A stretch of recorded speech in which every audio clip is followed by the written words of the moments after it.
Notre Dieu Tout-Puissant mérite honneur, gloire et louange. Il mérite notre reconnaissance, notre respect, notre honneur et notre adoration et que nous le louons. Que le nom de notre Dieu soit béni pour toujours, pour les siècles et des siècles. Que le Seigneur vous bénisse tous, mes très chers frères et très chères sœurs, là-bas dans tous les pays. Parfois, je cite un nombre, parfois je dis 100, 150, mais il existe tant de lieux, tant de groupes où le Seigneur a permis que sa parole se répande, son Saint-Esprit agissant dans le cœur de tant de personnes dans différents lieux du monde. Et tout ceci me remplit d'une immense joie et je pense que vous aussi, les frères et sœurs qui sont ici avec moi, que Dieu vous bénisse grandement. Et à notre Dieu, nous allons lui rendre l'honneur et nous allons le glorifier car lorsque nous venons nous rassembler autant qu'Église, nous venons pour louer le Seigneur, pour lui rendre grâce, pour tous les bienfaits qu'il nous accorde et pour ce merveilleux privilège qu'il a eu de nous voir, de nous choisir, de nous appeler à la vie éternelle. Et nous sommes ici devant la présence de notre Dieu. Nous rendons grâce au Seigneur, nous rendons grâce au Roi, nous le louons et nous honorons le Seigneur avec tout notre cœur. Donc de cette façon, aujourd'hui et comme toujours, nous serons en train d'honorer le Seigneur avec l'enseignement, avec la lecture. Nous serons en train de méditer et de nous rappeler non seulement aussi de cette histoire, nous rappeler de cette histoire il y a tant d'années en arrière qui s'est produite, mais aussi en l'apportant au présent, à la réalité, en rapportant tous ces écrits à notre présent, car Dieu est le même hier et aujourd'hui et durant tous ces siècles. Aujourd'hui, nous sommes avec Dieu. Dieu se manifeste, Dieu parle, Dieu vit aujourd'hui. Donc, nous nous réjouissons, car nous sommes ici, dans ce monde spirituel dans lequel le Seigneur nous a placés, et nous sommes très heureux. Et nous voulons dire au Seigneur que nous l'aimons, et que nous voulons faire sa volonté. Nous voulons appliquer ses commandements et lui plaire en tout. Que l'honneur et la gloire soient pour notre Dieu. Et vous, bienvenue à l'Église de Dieu ministérielle de Jésus-Christ international. Pour les personnes récentes, je vous invite à venir vous rassembler à l'église la plus proche et les personnes pour la première fois aussi, bienvenue, ainsi que vous qui êtes en train de me regarder, ainsi que ceux qui sont ici, s'il y a des personnes aussi pour la première fois, bienvenue. Vous êtes tous arrivés au lieu où Dieu se manifeste. Nous rendons grâce à notre Dieu. Vous pouvez vous asseoir, vous pouvez prendre place, et ainsi avec notre cœur rempli de joie, du moins, je me sens très heureuse dans le Seigneur. J'espère que vous aussi, vous ressentiez cette joie, ce bonheur, et que vos cœurs se réjouissent en notre Dieu, en notre Roi, en notre Sauveur. Et de cette façon, nous allons donc poursuivre en parlant de tous ces passages si importants. Aujourd'hui, il nous correspond de lire l'Évangile selon Jean, chapitre 9. Nous allons donc y méditer. Sûrement nous allons prendre quelques minutes aussi pour lire dans l'Ancien Testament. Mais bien avant, je vais commencer la lecture. Et nous sommes en train de lire dans les évangiles au sujet des expériences et du vécu du Seigneur Jésus, ce qu'il a expérimenté, ce qu'il a vécu lorsqu'il se trouvait sur terre, lorsqu'il était à cet endroit précis, à Jérusalem, en Judée, où vivait le peuple d'Israël. Le Seigneur Jésus-Christ, notre Dieu, dit qu'il est devenu chair, qu'il s'est fait chair pour habiter parmi les êtres humains durant un certain temps. Il est devenu homme. C'est pourquoi nous chantons et nous honorons le Fils, le Rédempteur, le Messie, le Sauveur, celui qui a été envoyé par notre Père, notre Seigneur Jésus-Christ. Car ici, dans la Bible, Dieu nous enseigne que nous devons croire en lui et l'honorer, croire en Jésus-Christ et l'honorer, croire au Saint-Esprit et l'honorer. Bien que Dieu se manifeste de 3 manières, même si Dieu est un seul, il s'agit du grand mystère que sûrement un jour, là-bas dans l'éternité, nous allons le comprendre. Pour l'instant, il nous suffit de croire. Croyez ce que Dieu dit et enseigne sans poser trop de questions. Tout simplement, croyez. Voici ce qui plaît à Dieu. Gloire au Seigneur. Gloire à notre Dieu. C'est pourquoi l'honneur et la gloire sont pour lui. Et dans nos prières, nous nous dirigeons au Père, au Fils et au Saint-Esprit. Et ici, dans ce parcours des évangiles, notre Dieu, qui est devenu chair et qui est devenu être humain, a été, disons, l'histoire nous raconte qu'il a vécu à peu près 33 ans parmi les hommes avec les êtres humains. Il a réalisé beaucoup de merveilles, beaucoup de prodiges. Tous les miracles du Seigneur n'ont pas pu rester écrits, mais certains sont restés là, dans l'Écriture, mais cela nous est suffisant pour croire et comprendre l'existence de Dieu et la manifestation du Seigneur, ainsi que son objectif, de venir, de se faire connaître et sauver, de pardonner les péchés et nous sauver. C'est pourquoi nous aimons notre Dieu et nous le croyons. Et nous n'allons pas le critiquer ou le questionner si tout ceci est bon ou pas, car nous ne savons pas plus que Dieu. Il est le seul sage et puissant.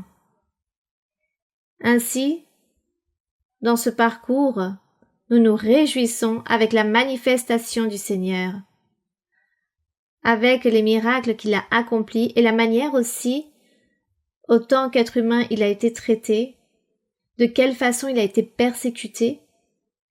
Il nous a laissé cet exemple d'avoir de la patience, d'être courageux, fort, de persévérer dans l'attente des promesses de Dieu.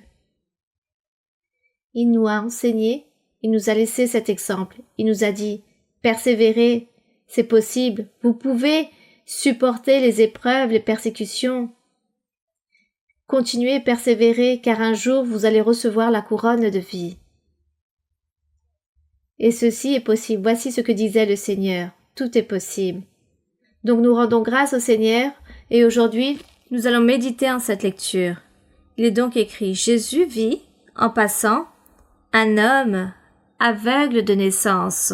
Nous sommes en train de lire l'Évangile selon Jean, chapitre 9, verset 1.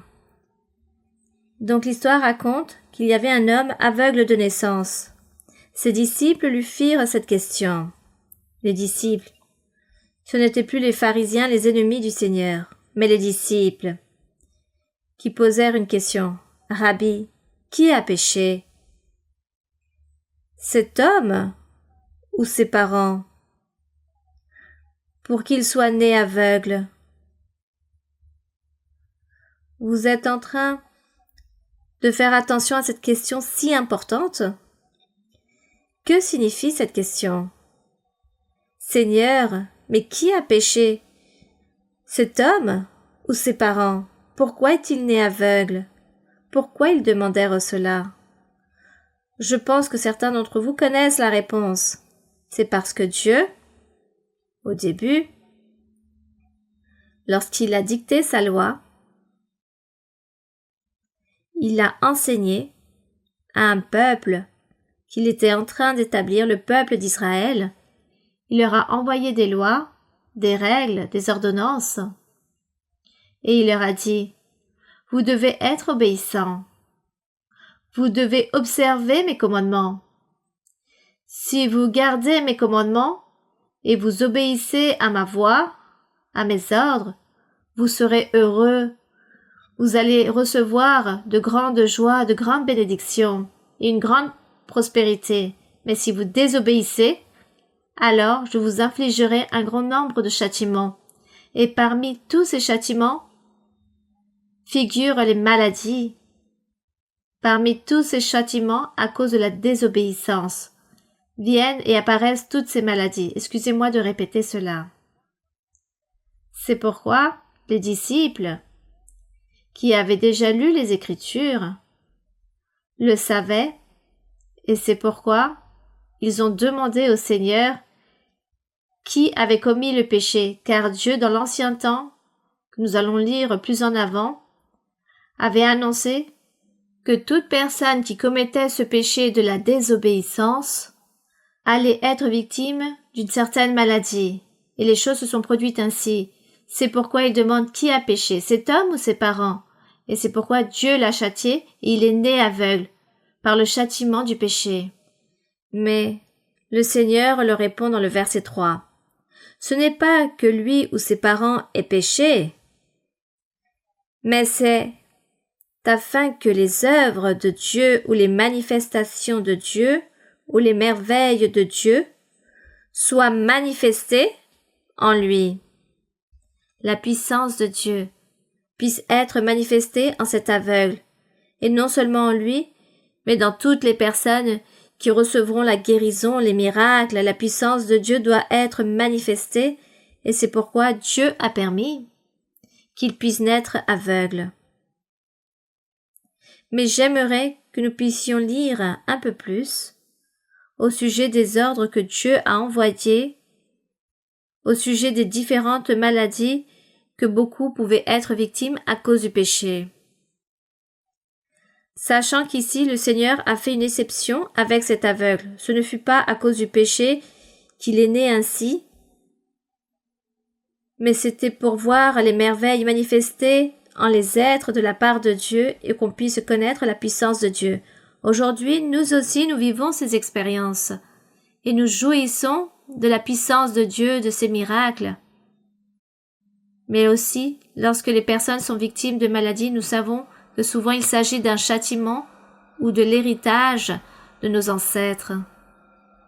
Dans certains cas, il s'agit d'un héritage de nos ancêtres qui ont souffert le châtiment et nous aussi, nous l'avons hérité et nous avons été victimes de maladies où nous allons peut-être tomber malades par la suite à cause de certaines choses qui arrivent dans notre corps physique et tout cela à cause du péché,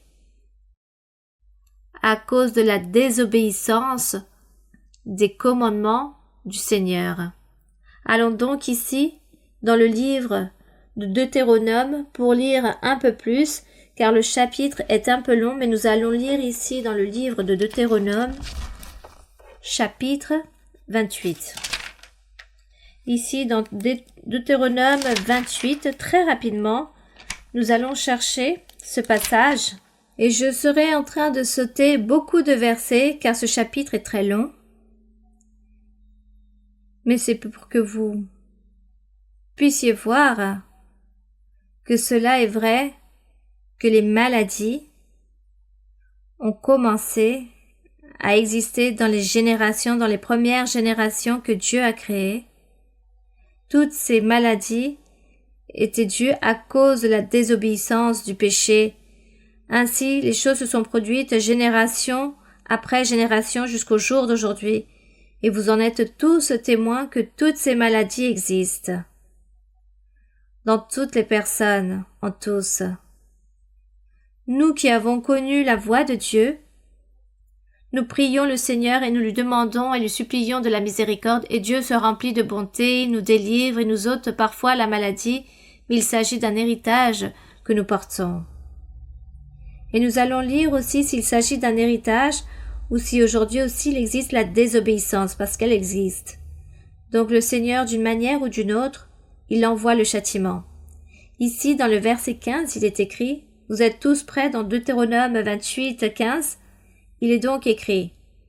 Il y a un sous-titre dans certaines Bibles où il y est écrit les malédictions ou les conséquences à la désobéissance. Ce livre de Deutéronome est un livre de Moïse écrit par Moïse. Et ici se trouve la loi du Seigneur, tout ce que Dieu a ordonné à Moïse pour écrire pour nous, pour le monde entier, afin qu'on puisse comprendre qu'il faut chercher Dieu et connaître Dieu. Donc ici, le Seigneur disait à Moïse, « Parle au peuple, lis-leur la loi. » Il commençait à lire pour le peuple. Il est donc écrit ici au sujet des conséquences de la désobéissance ou du péché. La désobéissance ou le péché, c'est la même chose, ils sont liés. C'est pourquoi il est écrit, « Mais si tu n'obéis point à la voix de l'Éternel, ton Dieu, si tu n'observes pas et ne mets pas en pratique tous ces commandements et toutes ces lois que je te prescris aujourd'hui, voici toutes les malédictions qui viendront sur toi et qui seront ton partage. » Il s'agit de quelque chose que Dieu a dit à Moïse, il l'a écrit dans un livre, afin que le peuple puisse écouter, que s'il ne obéissait pas aux commandements et non seulement le peuple d'Israël, mais aussi toutes les générations qui à partir de là allaient venir. Et aujourd'hui c'est notre tour. Dieu a dit, cela concerne tout le monde, non seulement le peuple d'Israël, car je vais dicter ma loi à tous et tous doivent m'obéir. Et se soumettre, vivre dans la sainteté, se détourner du péché et de la désobéissance.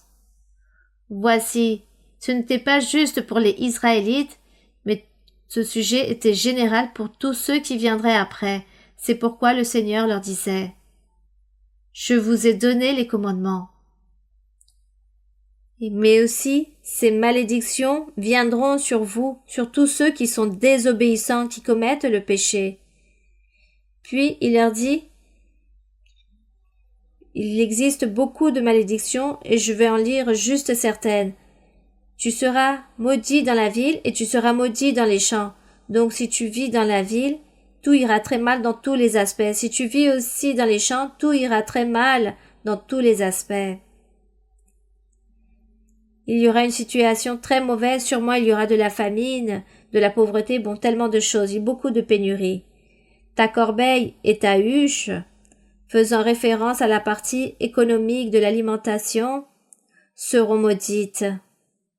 Tout ce que tu auras sera maudit.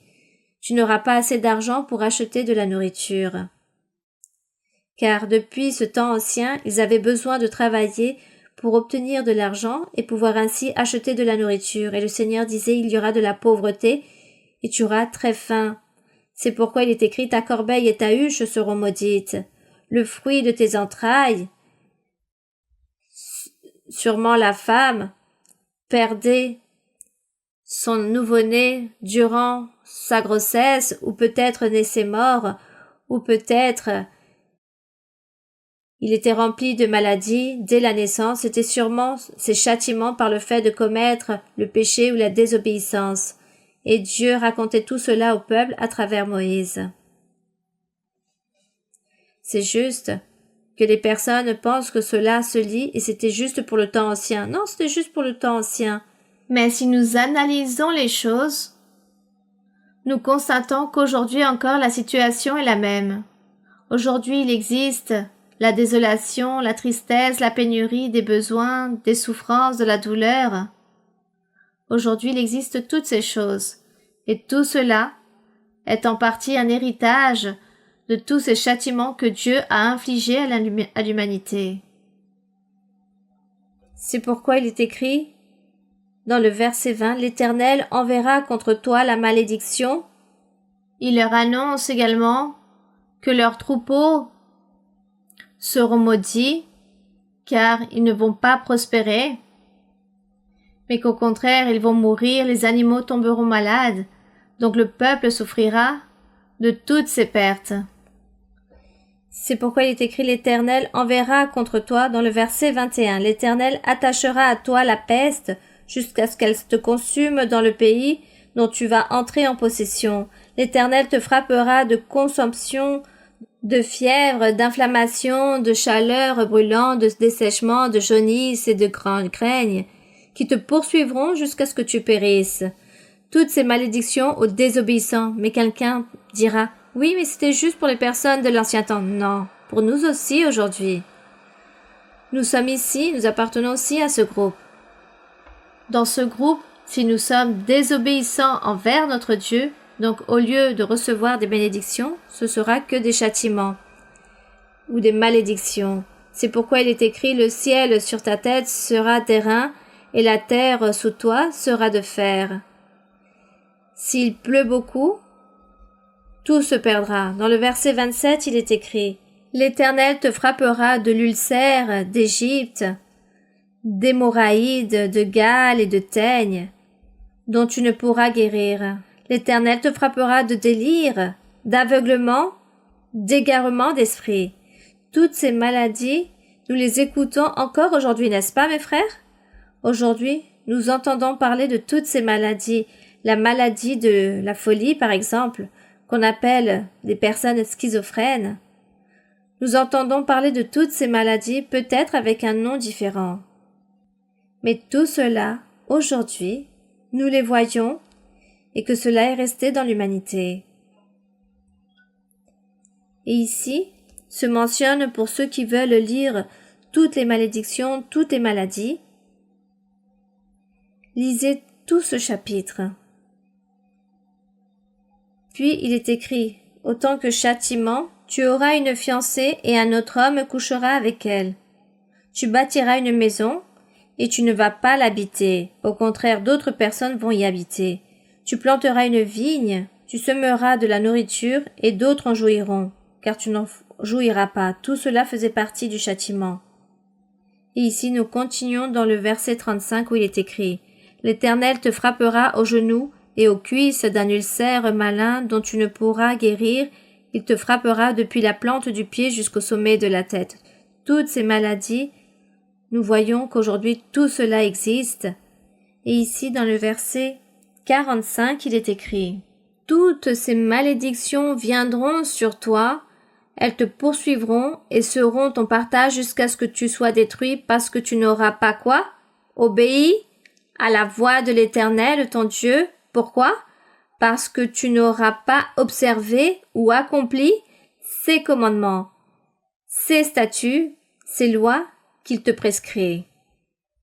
Dieu a ordonné sa loi et Dieu a envoyé cette loi pour tous. Et les gens pensent que cette loi ne concernait, certains disent, non, c'était juste pour l'ancien temps, c'était pour les personnes du temps ancien. Le Seigneur Jésus-Christ l'a enseigné. Et dans tout ce que nous avons vu, au sujet des vécus, des expériences du Seigneur Jésus sur la terre, il a toujours souligné qu'il fallait accomplir les commandements du Seigneur, faire la volonté de Dieu, afin d'éviter la colère de Dieu et ne vienne avec tous ses châtiments. Mais savez-vous que s'est-il passé avec ce peuple? Eh bien, le peuple a échoué et a manqué à Dieu, a désobéi à Dieu. Ils n'ont pas pu appliquer les commandements, ils n'ont pas fait la volonté de Dieu. C'est pourquoi la malédiction que Dieu avait prononcée a produit cet effet et les maladies se sont répandues, ce que nous appelons ici ce globe terrestre, cette partie peuplée dans le temps ancien. Toutes ces maladies se sont répandues jusqu'au jour d'aujourd'hui et nous voyons encore aujourd'hui plus de maladies, des maladies nouvelles qui existent, qui apparaissent, tout cela à cause de l'ignorance de Dieu. Tout ceci parce que certains dans la vie se sont dédiés à prêcher Dieu, à proclamer l'existence de Dieu, mais personne n'a voulu croire ni écouter et surtout obéir. Donc, les maladies sont en train de régner, non seulement les maladies, mais aussi la pauvreté, le besoin, l'affliction, le malheur, il n'y a pas de paix, ni parmi les hommes, ni dans le monde, car cela manque beaucoup, par le fait d'ignorer l'existence de Dieu et à cause de d'autres qui ont refusé de croire et d'autres qui ont lu mais refusent d'obéir à notre Dieu. Et nous avons eu l'opportunité de connaître la parole de Dieu. Et nous avons l'opportunité de connaître ses commandements. C'est pourquoi nous devons nous efforcer pour obéir au Seigneur, afin que toutes ces maladies de nos ancêtres, avec toutes ces maladies à cause du péché, ne viennent pas nous atteindre. Et si un jour quelqu'un d'entre nous tombe malade, nous allons prier et demander à Dieu avec tout notre cœur qu'il se remplisse de miséricorde et qu'il nous soulage, qu'il nous enlève ou nous apaise la douleur et que nous ne soyons pas tourmentés à cause de la maladie. Mais je voulais mentionner que les maladies sont apparues dans le monde à cause de la désobéissance et du péché des êtres. Alors nous ici, nous allons revenir à l'Évangile selon Jean chapitre 9, où dans le verset 2, vous qui n'avez pas lu la Bible, puissiez comprendre un peu plus lorsqu'il est écrit que ses disciples demandèrent « Rabbi, qui a péché, cet homme ou ses parents, pour qu'il soit né aveugle ?» Et le Seigneur Jésus répond « Ce n'est pas qu'il a péché, lui ou ses parents. Il s'agit d'exception. C'est juste que c'était pour que les œuvres ou la puissance de Dieu se manifestent. Et quelle était la puissance de Dieu? En ce moment même, la puissance de Dieu était la présence du Seigneur Jésus-Christ qui prêchait Dieu, qui prêchait la parole de Dieu, prêchant le royaume de Dieu, en disant que Dieu est puissant et qu'il réalise des miracles. Il réalisait les miracles, il disait, vous voyez, les miracles existent. La puissance de Dieu existe, vous voyez, Dieu vit, Dieu est réel. Vous devez donc vous repentir, croire en lui et demander pardon et le suivre, l'aimer. Vous devez croire. Voici ce que faisait le Seigneur. C'est pourquoi Dieu avait préparé tous ces miracles que le Seigneur Jésus a réalisés afin que les personnes puissent croire. Et aujourd'hui, nous aussi, je dis la plupart des personnes, nous avons cru parce que nous avons vu la puissance de Dieu se manifester dans nos vies et dans la vie d'autres personnes. Nous avons vu les miracles, les guérisons, nous avons vu beaucoup de choses que Dieu a fait sur beaucoup de personnes. C'est pourquoi nous croyons que Dieu vit, que Dieu est réel et qu'il parle encore aujourd'hui, qu'il se manifeste encore aujourd'hui comme il s'est manifesté il y a des millions d'années en arrière. Donc notre Dieu, nous continuons ici. Sachant toutes ces choses, nous devons donc nous engager avec le Seigneur et lui dire « Seigneur, je crois en toi. Je crois en tes commandements, je crois en ta parole et je veux te plaire. Aide-moi à te plaire. » Verset 4, le Seigneur Jésus dit « Il faut que je fasse les œuvres de celui qui m'a envoyé, les miracles, les guérisons.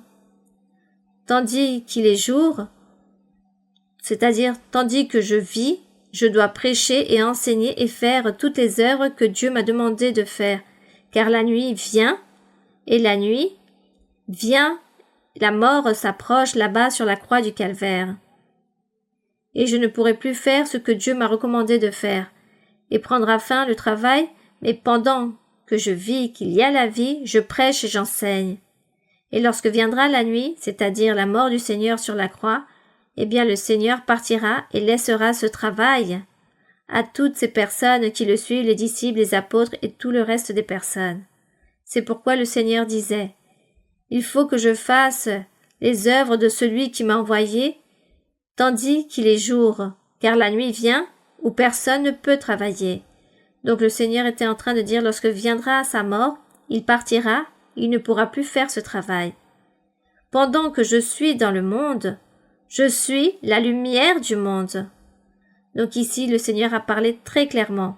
Après avoir dit cela, il cracha à terre, il fit de la boue avec sa salive, puis il appliqua cette boue sur les yeux de l'aveugle, et il lui dit « Va et lave-toi au réservoir de Siloé, nom qui signifie envoyé. » Il y alla, se lava, et s'en retourna, voyant clair.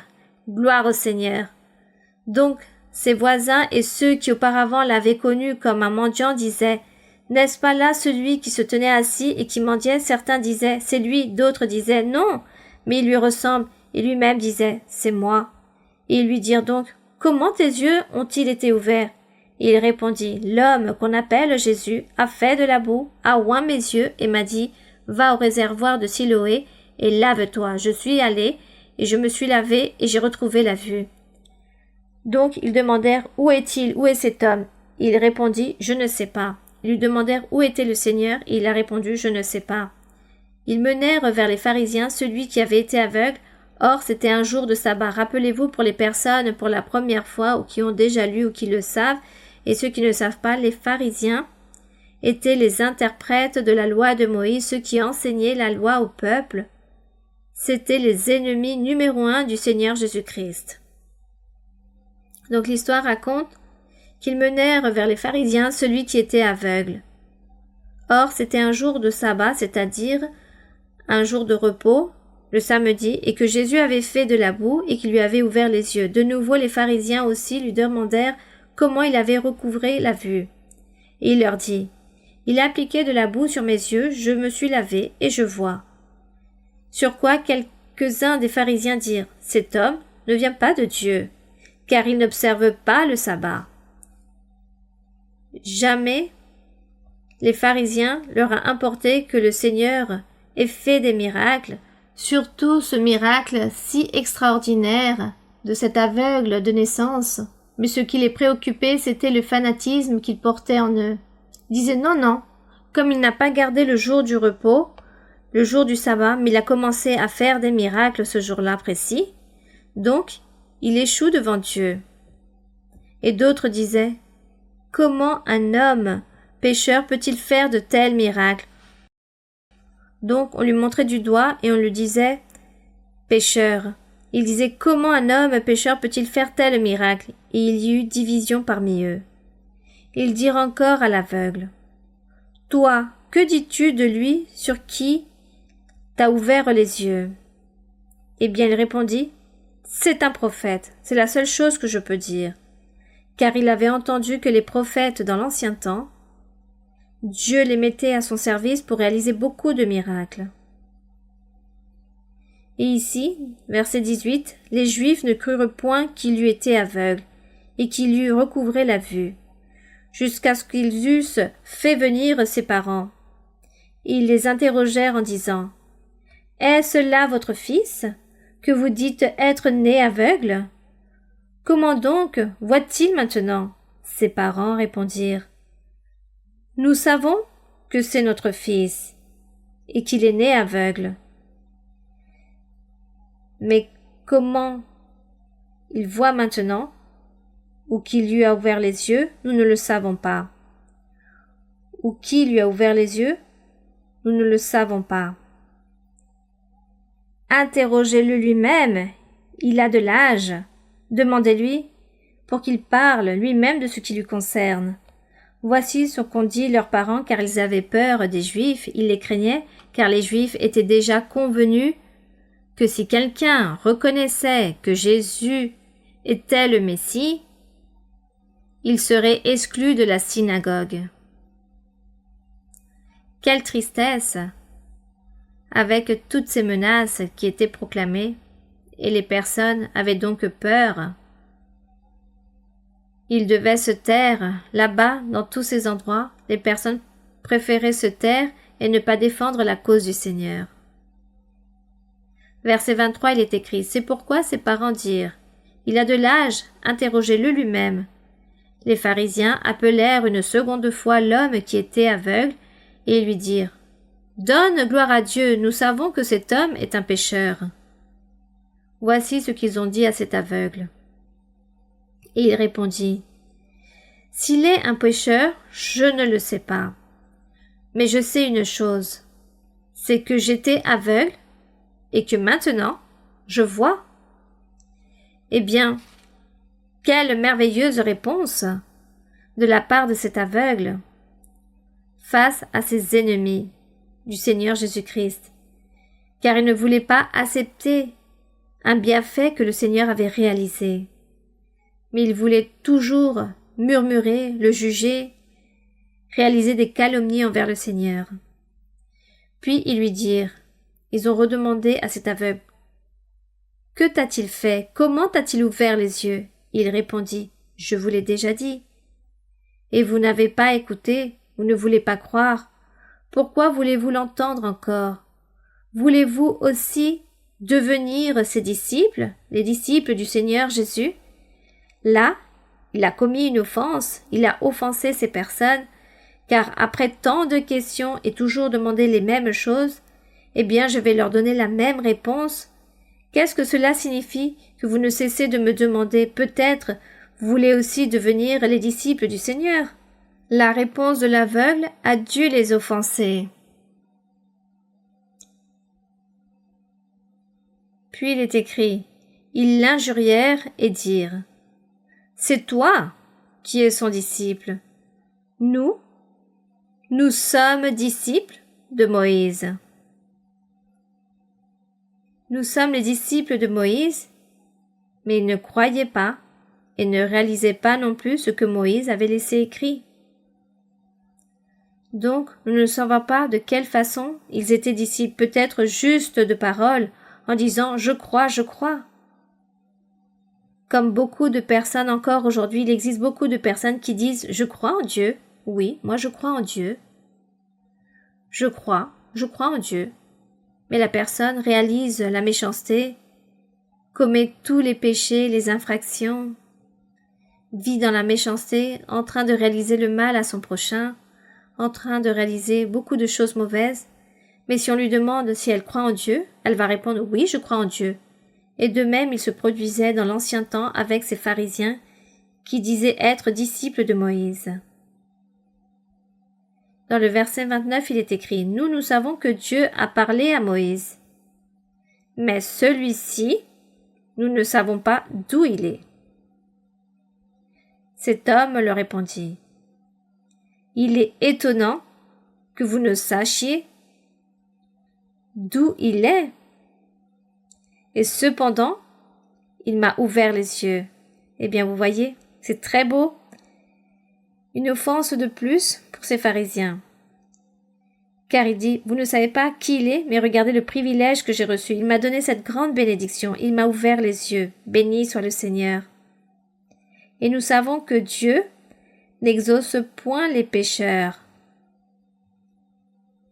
Mais si quelqu'un l'honore et fait sa volonté, c'est celui-là qui l'exauce. Regardez cette promesse merveilleuse. Car il est écrit, Dieu n'exauce point les pécheurs, mais si quelqu'un craint le Seigneur, fait la volonté du Seigneur, à celui-ci quoi? Il l'exaucera. Donc, qu'apprenons-nous ici? Ici, nous apprenons que pour que Dieu nous écoute, nous devons faire sa volonté. Nous devons accomplir ses commandements, lui plaire. Et de cette façon, Dieu toujours nous écoutera. Peu importe l'endroit où nous nous trouvons dans le monde, peu importe la circonstance que nous vivons dans le monde, Dieu sera là, très proche de nous. Il nous regardera, il nous écoutera, car nous sommes en train de nous comporter comme si nous étions ses véritables fils. Et cela doit être ainsi, être des fils de Dieu, des personnes qui accomplissent les commandements du Seigneur, qui aiment Dieu et observent les commandements et veulent lui plaire en tout à notre Dieu. Les prières ne sont pas vaines, mais Dieu écoute la prière de celui qui est juste. Il écoute la prière de celui qui pratique la justice, de celui qui l'aime et veut lui être agréable en tout et faire sa volonté. Voici ce que Dieu nous a toujours rappelé tous les jours, à tout instant. Le Saint-Esprit est toujours en train de nous répéter et de nous rappeler que nous devons vivre une vie sainte, droite, que nous devons redresser nos pas chaque jour, que nous devons marcher sous la crainte de notre Dieu, que nous devons faire sa volonté. Le Saint-Esprit est celui qui, à tout instant, nous rappelle et nous réalise ces exhortations. La parole écrite aussi nous aide beaucoup, elle nous enseigne. Le Saint-Esprit ratifie toutes choses et il nous convainc. Car Dieu nous envoie des expériences merveilleuses. Et de ce fait, nous jouissons de cette présence de Dieu en son esprit qui se trouve là en train de travailler en chacun d'entre nous. Le Saint-Esprit travaille. C'est lui qui s'est chargé de gouverner, de diriger l'Église, chaque cœur, chaque vie. Par la promesse du Seigneur Jésus-Christ, il a dit qu'il partirait, mais qu'il enverrait le Saint-Esprit, et c'est celui qui est avec nous aujourd'hui. Et si vous voulez vivre les expériences que nous aussi nous sommes en train de vivre, alors allez vous rassembler à l'église la plus proche, à l'église de Dieu ministérielle de Jésus-Christ international. Allez vous rassembler à l'église, mais allez avec un cœur disposé pour Dieu. Non pour critiquer ou se moquer ou se questionner, mais plutôt ressentir que Dieu vit, en disant Dieu vit et je veux le ressentir, je veux ressentir Dieu dans mon être. Alors, vous allez à l'église et comme Dieu connaît votre cœur et connaît votre intention, pourquoi vous y allez, alors le Saint-Esprit va vous parler, il va vous consoler, il va vous dire des choses merveilleuses. Et vous serez convaincus de l'existence de notre Dieu. Que la louange et la gloire soient pour notre Dieu. Puis il est écrit dans le verset 32. Jamais on n'a entendu dire que quelqu'un ait ouvert les yeux d'un aveugle-né. Si cet homme ne venait pas de Dieu, il ne pourrait rien faire. Et bien évidemment, s'il ne provenait pas de Dieu, comment allait-il faire un miracle? Aujourd'hui, toutes les personnes qui témoignent, qui ont été guéries de maladies incurables, par exemple du cancer, combien de personnes, beaucoup de personnes, je connais, ont été guéries du cancer, il s'agit d'une maladie mortelle et implicable, et le Seigneur a guéri tant de personnes. Alors, c'est parce que Dieu existe, c'est parce que Dieu vit. Car qui parmi nous, les êtres humains, a le pouvoir de guérir et d'ôter le cancer à une personne? Personne.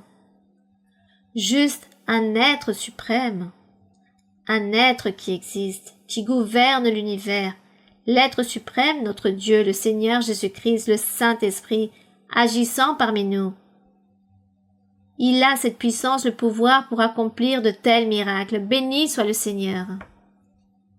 Ils lui répondirent, « Tu es né tout entier dans le péché, et tu nous enseignes la sainteté, tu es en train de nous enseigner la sainteté, si tu es né dans le péché. » Car ils avaient lu que Dieu avait dit que les maladies venaient à cause du péché. Voici ce qu'il disait à cet aveugle. Et c'est pourquoi il lui dit, « Et toi qui es né tout entier dans le péché, tu es né aveugle, maintenant tu vas nous enseigner ?» Quel rebelle, quelle personne si orgueilleuse et si dure de cœur, que Dieu nous garde d'avoir un cœur endurci ou rebelle, que Dieu nous aide à rester humble et à l'aimer. Verset 35. Jésus apprit qu'il l'avait chassé, et l'ayant rencontré, il lui dit, « Crois-tu au Fils de Dieu ?» L'aveugle répondit, « Et qui est-il, Seigneur, afin que je croie en lui ?» Eh bien, il répondit, « Tu l'as vu? Celui qui parle avec toi, c'est lui. » Et il dit, « Je crois, Seigneur. » Et il se prosterna devant lui. Eh bien, cet aveugle crut en le Seigneur et se prosterna devant lui. Et Jésus dit, « Je suis venu dans ce monde pour un jugement, pour que ceux qui ne voient point voient. » Regardez ce verset si merveilleux. Car il est écrit, pour que ceux qui ne voient pas puissent voir, et ceux qui voient quoi? Deviennent aveugles, puissent devenir aveugles. C'est comme une parabole. Que ceux qui voient ou qui ne voient pas voient, et ceux qui voient deviennent aveugles. Donc quelqu'un dira, mais pourquoi le Seigneur dit-il cela? Parce que les pharisiens disaient connaître la doctrine, qu'ils savaient tout et connaissaient toute la doctrine de la loi de Moïse, tout au sujet de Moïse, ils le connaissaient car Moïse était leur prophète, parce que Moïse était celui qui leur enseignait la voie de Dieu. C'est pourquoi ils disaient qu'ils savaient beaucoup, qu'ils étaient beaucoup instruits. Une personne n'avait pourquoi leur enseigner car ils savaient tant de choses, mais ils n'ont jamais compris les prophéties que Dieu envoyait au sujet de l'avènement du Seigneur Jésus-Christ, qu'il allait venir, qu'il allait naître d'une vierge, d'une jeune fille. Ils n'ont même pas lu cela, ou s'ils l'ont lu, ils l'ont lu avec incrédulité à cause d'un cœur endurci. Et comme ils disaient connaître tant de doctrines, le Seigneur leur disait « Vous êtes ceux qui disent voir, donc je suis venu pour que ceux qui voient les rendre aveugles, car étant aveugles, ils ignorent les Écritures. » C'est pourquoi le Seigneur leur dit « Je suis venu ici dans le monde afin que ceux qui ne voient pas voient, et ceux qui voient, eh bien qu'ils continuent dans leur aveuglement spirituel. » Donc certains des pharisiens qui se trouvaient à ses côtés, en entendant cela, leur dit « Sommes-nous aveugles, comme les pharisiens étaient les maîtres de la loi, les docteurs de la loi ?» Ils avaient une grande révérence parmi le peuple. Ils disaient « Sommes-nous aussi aveugles ?» Et le Seigneur leur dit « Si vous étiez aveugles, vous n'auriez pas de péché.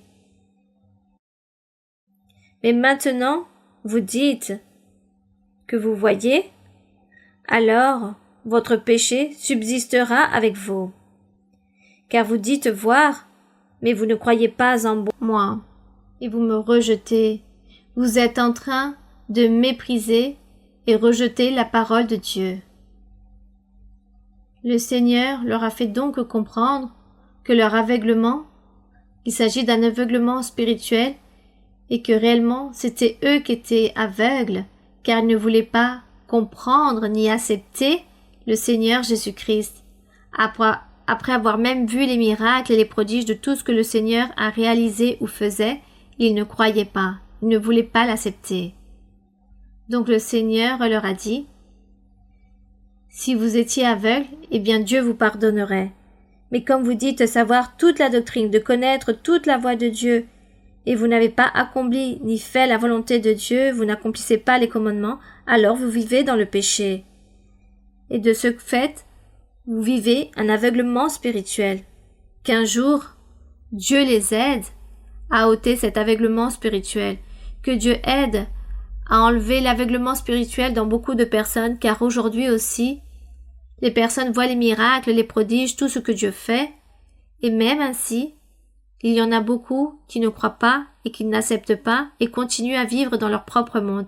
Mais nous demandons au Seigneur qu'il nous aide, car il nous a apporté dans sa voie, il nous a fait connaître sa parole, sa voie, son chemin. Et nous ici, nous sommes en train de le connaître. Nous sommes en train d'apprendre à connaître ce Dieu tout-puissant et le Roi de gloire. Et nous lui rendons tout l'honneur et toute la gloire. Nous allons donc prier notre Dieu. Père saint, Père céleste, au nom glorieux de Jésus-Christ, ton Fils bien-aimé, mon Seigneur, nous te louons, nous t'honorons. Nous te rendons la gloire et la louange, mon Seigneur. Nous n'avons pas de mots pour exprimer qui tu es, ce que tu mérites, mon Seigneur. Mais notre âme te loue. Notre âme et notre cœur te louent, mon Seigneur. Car il possède les mots justes pour te parler. Nous non, notre bouche n'y arrive pas. Merci, Seigneur, pour ton amour et pour le privilège que nous avons d'être regardés avec des yeux de miséricorde et que tu nous aies accueillis dans ton Église, dans ton assemblée, afin que nous puissions connaître ta voix et pour que tu te manifestes parmi nous. Lorsque tu te manifestes avec tes miracles, ta puissance, et que nous puissions ainsi t'honorer, te rendre la louange que tu mérites. Et nous puissions ainsi réjouir notre être en glorifiant ton nom. Merci Seigneur pour la vie. Nous te rendons grâce pour les bénédictions matérielles et spirituelles. Nous te rendons grâce pour les promesses que tu nous fais et que tu accomplis chaque jour. Nous te demandons aussi, Seigneur, que ta miséricorde soit grande envers toutes ces personnes atteintes de maladies, sûrement peut-être à cause de leurs péchés, mais d'autres personnes ont hérité ces maladies du péché de certains ancêtres. Nous n'allons pas nous attarder à regarder d'où viennent ces maladies. S'il s'agit d'un péché ou pas, tout simplement, la personne est victime d'une maladie et la personne lutte pour obtenir la guérison. Et lorsque les gens te connaissent, ils écoutent parler de toi, te supplient dans leurs prières et te demandent de la miséricorde et te demandent pardon et veulent que tu puisses accomplir des miracles et que tu sois en train de les guérir toute maladie, car tu es puissant pour cela. Seigneur, tends ta main toute puissante, libère aussi ceux qui sont captifs. Détruis, Seigneur, les chaînes, les liens, les entraves qui retiennent les personnes qui sont possédées par des mauvais esprits, libère-les. Car tu dis, Seigneur, dans ta parole, que tu es venu pour libérer aussi les captifs, pour faire sortir les prisonniers de ces prisons, et les prisonniers sont toutes ces personnes qui sont esclaves du diable, esclaves des mauvais esprits. Tu es puissant, mon Seigneur, en toi nous sommes confiants, nous croyons en toi, et nous espérons en toi, notre Dieu tout-puissant, notre Père. Nous te rendons grâce, mon Seigneur. Nous te rendons grâce pour ta miséricorde, pour ton amour et ton pardon. Et nous voulons continuer de l'avant, mon Seigneur. Nous voulons louer ton nom et t'honorer. Nous allons donc chanter pour toi avec tout notre cœur ce cantique qui s'intitule « Je sais que tu es ici, mon Seigneur ». Et nous te le demandons au nom glorieux de Jésus-Christ, ton Fils bien-aimé. Yo sé que estás aquí, Señor, yo sé que estás aquí, yo sé que estás aquí, Señor, yo sé que estás aquí. Mi alma te alaba, mi alma te alaba, mi alma te alaba, porque sé que estás aquí. Mi alma te alaba. Mi alma te alaba, mi alma te alaba, porque sé que estás aquí. Yo sé que estás aquí, Señor. Yo sé que estás aquí. Yo sé que estás aquí, Señor. Yo sé que estás aquí. Mi alma te alaba, mi alma te alaba.